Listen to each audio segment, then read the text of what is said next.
Un encuentro con el Padre.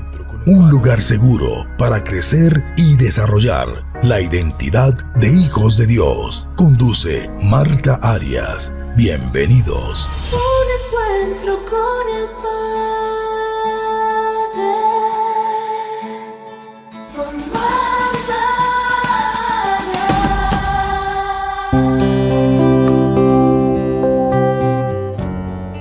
Hola, hoy vamos a hablar acerca de las diferencias que existen entre la prueba y la tentación. Vamos a ver su significado en hebreo y griego y vamos a ver algunos ejemplos en el Antiguo y Nuevo Testamento, además de la importancia que tiene nuestra visión o la forma como nuestra vida espiritual y natural en medio de la prueba y la tentación.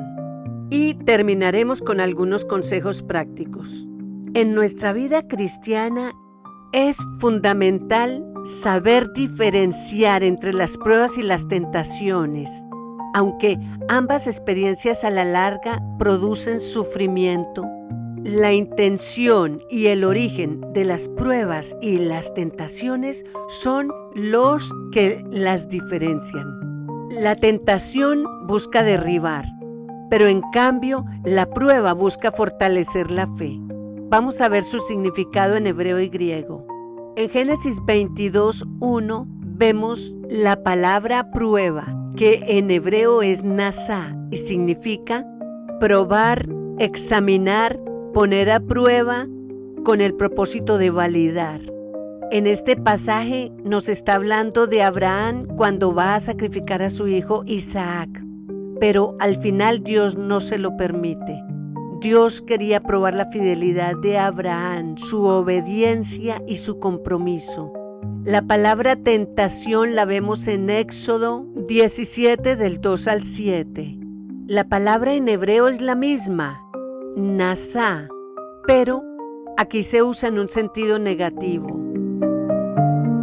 Tentar a Dios es poner en duda su fidelidad. En este pasaje nos está hablando del pueblo de Israel en el desierto, dudando de Dios y quejándose de Él.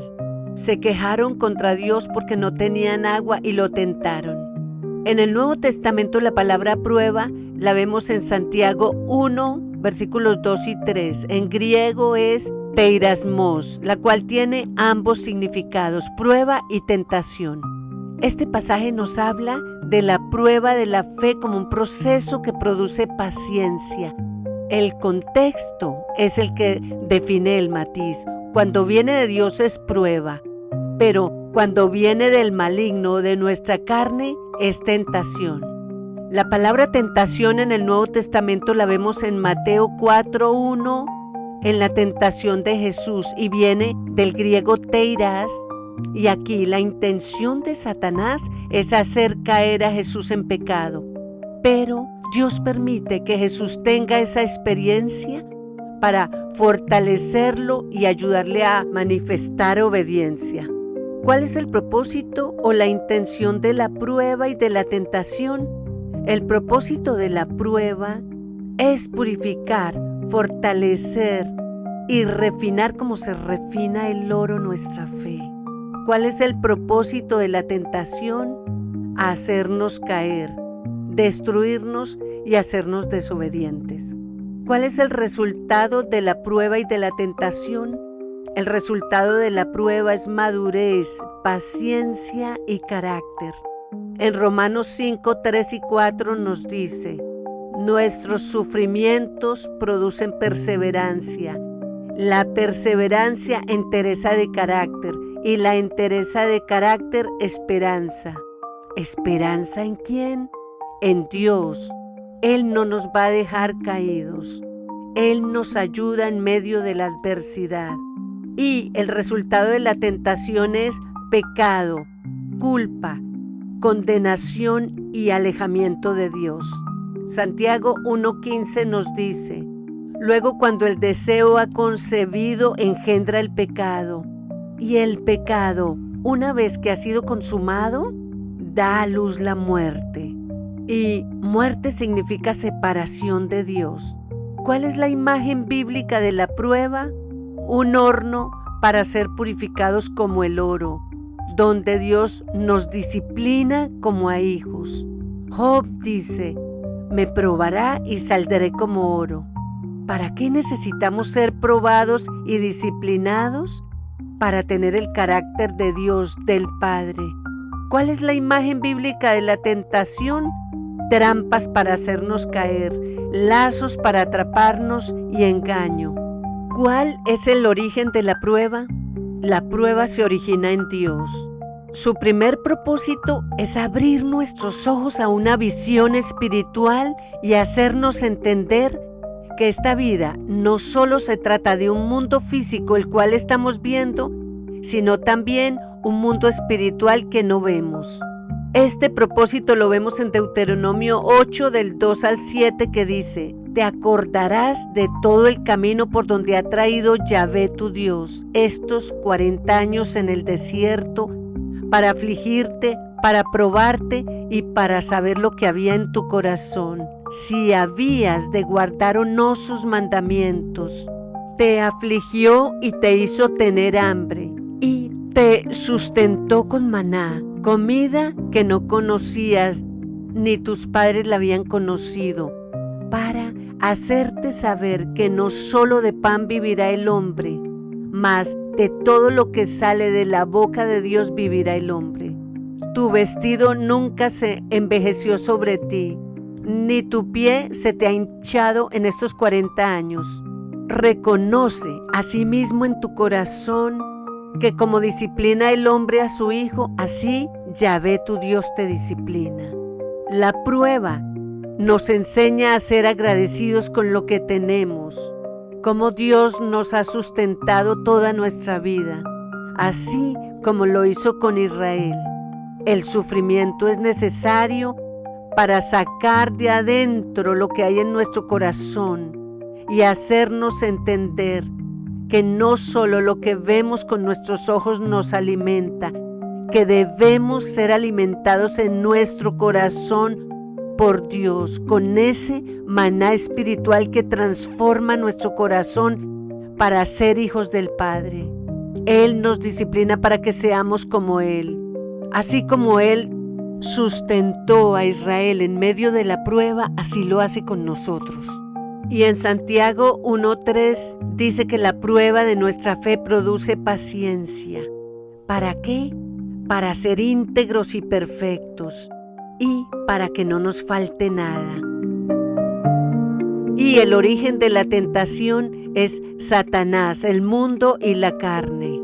O sea, los deseos de nuestra mente y de nuestra alma, como lo vimos en la tentación de Jesús y en Santiago 1:14 que dice, que nadie al ser tentado diga es Dios quien me tienta, porque Dios no puede ser tentado por el mal ni él tienta a nadie, sino que cada uno es tentado cuando de sus propios malos deseos es atraído y seducido.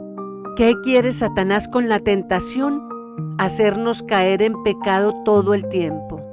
Él nos quiere mantener en ceguera espiritual para que no podamos ver a Dios ni buscar nada acerca de su reino.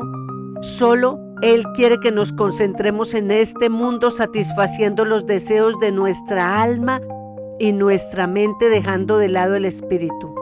La palabra de Dios dice que el Dios de este siglo cegó el entendimiento de los incrédulos para que no les resplandezca la luz del Evangelio de Cristo. Y aquí nos habla de Satanás porque él no quiere nuestra salvación, sino nuestra condenación eterna. La ceguera espiritual es la incapacidad de reconocer a Dios aún teniendo ojos físicos. Jesús en Marcos 8:18 dijo, es que tienen ojos y no ven y oídos y no oyen. Jesús, el Cristo, el que el pueblo de Israel había esperado por tanto tiempo, estaba frente a sus ojos y no lo veían. Además, tampoco le escucharon porque no le quisieron creer.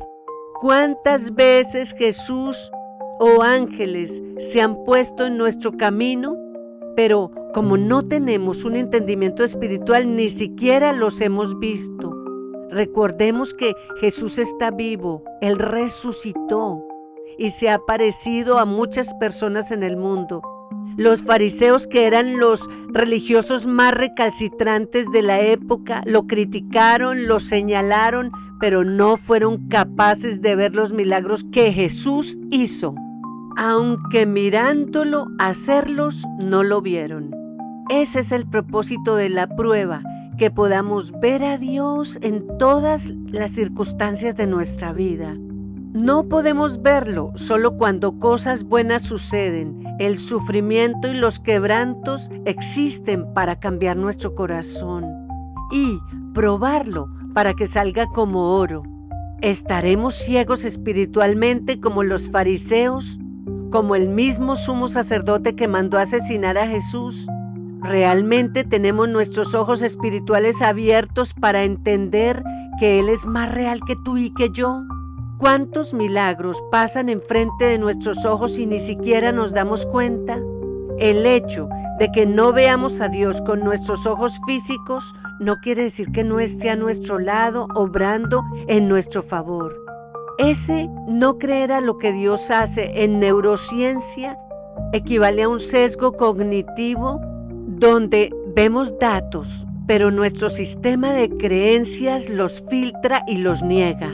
En la tentación, los ojos ven solo lo visible, lo inmediato, lo atractivo y lo engañoso. La tentación produce ojos cegados por el deseo y la codicia, y el resultado de esto es caída y oscuridad.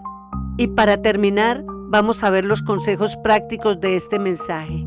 Necesitamos preguntarnos y discernir si cada cosa que estamos viviendo ayuda a crecer nuestra fe, o tal vez nos aleja más de Dios y nos derrota.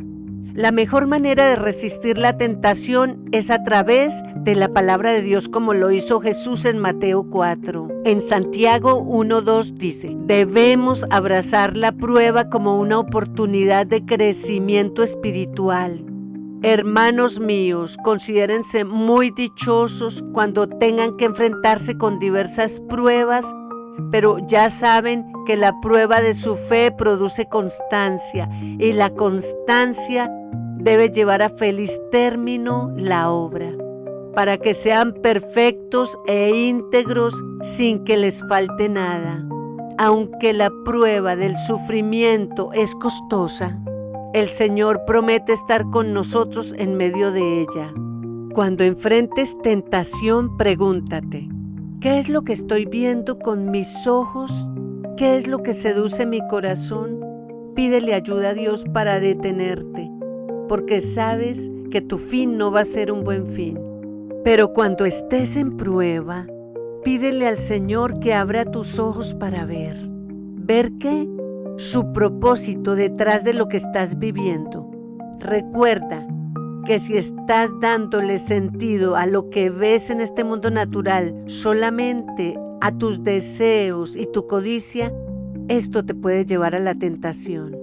Pero si estás viendo el mundo espiritual con los ojos del Espíritu y estás reconociendo que Dios forma una parte importante de tu vida, entonces varias de las cosas que estás viviendo están relacionadas con la prueba. Y Dios nunca te va a desamparar. Oremos. Gracias te damos, Señor, por este mensaje, por aclararnos la diferencia entre la prueba y la tentación. Te pedimos de antemano, Señor, que abras nuestros ojos espirituales para conocer tu camino, para conocerte a ti, y si tú lo permites, para verte a ti con nuestros ojos físicos, sea en visiones o en sueños, porque tú eres un Dios real y estás con nosotros. El hecho de que no te veamos no quiere decir que no estés a nuestro lado. Ayúdanos, por favor, a soportar la prueba y podamos decir como Job: me probarás y saldré como oro. También sabemos que la prueba es para cambiar nuestro corazón, para disciplinarnos como a hijos, para enseñarnos a vivir siendo bendición para otros. Guárdanos de la tentación, y cuando ella llega a nosotros, ayúdanos a reconocerla y a huir. Te lo pedimos, Padre, en el nombre de Jesús. Amén. Te amamos, Dios. Gracias por todo lo que has hecho en nuestra vida hasta el día de hoy y por lo que vas a seguir haciendo. Te bendecimos y te adoramos, Señor. Espero que este mensaje haya bendecido tu vida. Dios te guarde. Recuerda que si deseas comunicarte con nosotros, lo puedes hacer escribiéndonos a nuestro correo electrónico unencuentroconelpadre@gmail.com. Un abrazo y que Dios te bendiga. Un encuentro con el Padre.